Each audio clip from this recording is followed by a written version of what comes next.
政府推动再生能源，也毋过今仔早起有200外台南七股的乡亲到总统府告行政院陈情，因不满讲即马七股有1/10的面积拢会做太阳能发电，已经影响到因的生活甲生态咯。因要求讲，这应该要有总量的管制。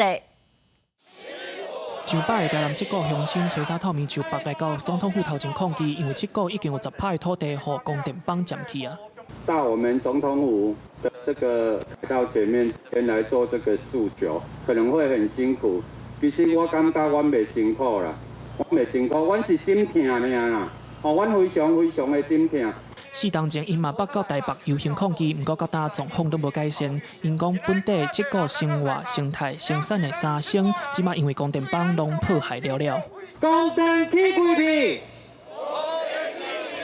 乌面若买无得去，电帮开上去，生活品质全下去。七股乡亲各位总统府头前行去行政院大门口，希望行政院爱管制七股供电的总量，袂使伫台61线西边搁设置供电帮，嘛爱成立中央电网的经济协调平台，互在地民众会当参与。沙集中，建电政甲乌白枪，先面跟，大家要七股排路见。